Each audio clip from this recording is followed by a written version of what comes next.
Hello കൃഷ്ണമോളെ. ഗോപാലമാമ, ഒരു സന്തോഷ വാർത്ത പറയാനുണ്ട്. കേക്കട്ടെ മോളെ. നമ്മുടെ ലോട്ടറി ഉദ്ഘാടനം ചെയ്തില്ലേ അനിയൻ സാറ്? അനിയൻ സാർ എടുത്ത ടിക്കറ്റിന് 5000 രൂപ അടിച്ചു. അത് കലക്കല്ലോ എന്റെ പൊന്നുമോളെ. ഇനി എപ്പ പച്ച പിടിച്ചെന്ന് ചോദിച്ചാ മതി. ഈ ലോട്ടറിക്കാരുടെ കാര്യം എങ്ങനെയാ?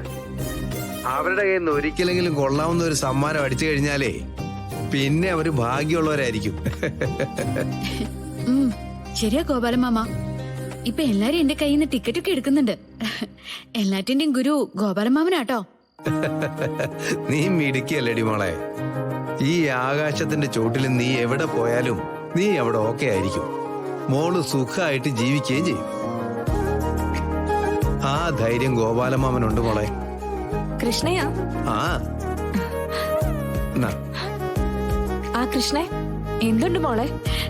ഞാൻ ആദ്യമായിട്ട് വിറ്റ ടിക്കറ്റിന് 5000 രൂപ സമ്മാനം അടിച്ചു സുനന്ദേച്ചി. അത് ഞാൻ ഗോപാലമാമനോട് വിളിച്ചു പറഞ്ഞതാ. കോളടിച്ചല്ലോ. നിന്റെ കൂടെ ഭാഗ്യമുണ്ടെന്ന് സുനന്ദേച്ചി പറയുമ്പോ വിശ്വാസം ഇല്ലായിരുന്നല്ലോ നിനക്ക്. ഇനി നീ നോക്കിക്കോ, നിന്റെ കയ്യിൽ നിന്ന് എടുക്കുന്ന ടിക്കറ്റിന് 1 സമ്മാനം അടിക്കും. ചിലപ്പോ നിനക്ക് തന്നെ 1 സമ്മാനം അടിച്ചെന്നിരിക്കും. വേണ്ട വേണ്ട, അത്രയും വലിയ ആഗ്രഹങ്ങളൊന്നും തൽക്കാലം ഞാനിപ്പോ കൊണ്ട് നടക്കുന്നില്ല. ഒരുപാട് കാശ് കിട്ടിയാലേ ചീത്തയായി പോവും. ആ കൃഷ്ണേ, വേറൊരു കാര്യം കൂടിയുണ്ട്. എന്താ?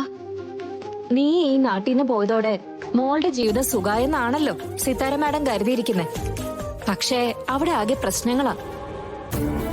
അയ്യോ, എന്തോ ജി? ഗാഥ ഇടയ്ക്ക് നവീന്റെ വീട്ടിലേക്ക് പോകും.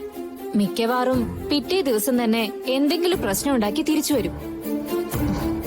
പിന്നെ സിത്താര മാഡത്തിന്റെ മുമ്പിൽ കിടന്ന് ബഹളം തന്നെ. കൊറേ കഴിയുമ്പോ സിത്താര മാഡം എന്തെങ്കിലുമൊക്കെ പറഞ്ഞ് അങ്ങോട്ട് പറഞ്ഞു വിടും. റബ്ബർ ബോൾ അടിച്ച പോലെ ദേ വീണ്ടും തിരിച്ചു വരും.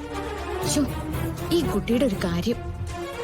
അതിനയ്യോന്നൊന്നും നീ പറയണ്ട, അതങ്ങനെ വരൂ.